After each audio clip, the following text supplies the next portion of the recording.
Hi കൂട്ടുകാരെ, എല്ലാവരും സുഖമായിരിക്കാമെന്ന് വിചാരിക്കുന്നു. ഇന്ന് ഞാൻ സവാള വെച്ചിട്ടുള്ള ഒരു അടിപൊളി റെസിപ്പിയാണ് കേട്ടോ ചെയ്യണത്. അതിനായിട്ട് നമുക്ക് സവാള ചെറിയ കഷ്ണങ്ങളായിട്ട് അരിഞ്ഞെടുക്കാം.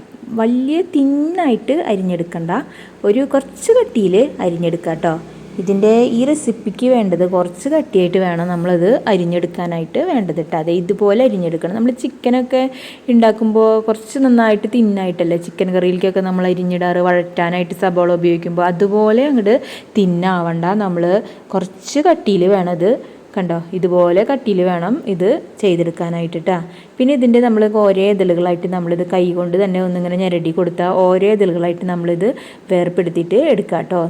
എല്ലാത്തിൻ്റെയും മിക്കതിൻ്റെയും ഓരോ ഇതളുകളായിട്ട് നമ്മളിത് വേർപ്പെടുത്തിയിട്ട് എടുക്കുക. പിന്നെ വീഡിയോ കാണുന്ന എൻ്റെ എല്ലാ കൂട്ടുകാരും സബ്സ്ക്രൈബ് ചെയ്യാതെയാണ് വീഡിയോ കാണുന്നതെങ്കിൽ എല്ലാവരും ഒന്ന് സബ്സ്ക്രൈബ് ചെയ്യുക കേട്ടോ. ലൈക്കും കമൻറ്റും ചെയ്യാൻ മറക്കരുത്.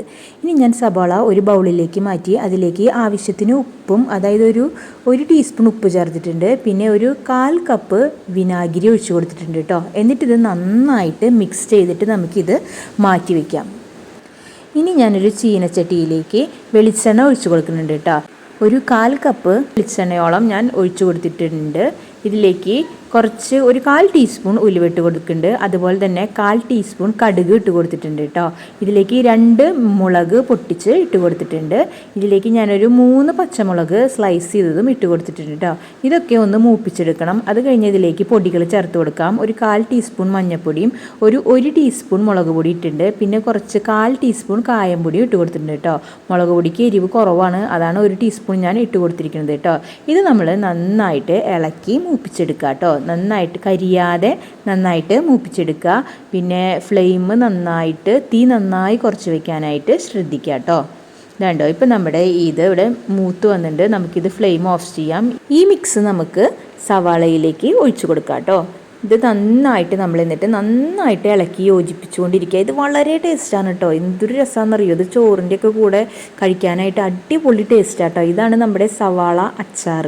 ഇത് നിങ്ങൾ ചെയ്ത് നോക്കിയിട്ടുണ്ടോ? ചെയ്ത് നോക്കിയിട്ടില്ലെങ്കിൽ ഒന്ന് എല്ലാവരും ട്രൈ ചെയ്ത് നോക്കുക കേട്ടോ.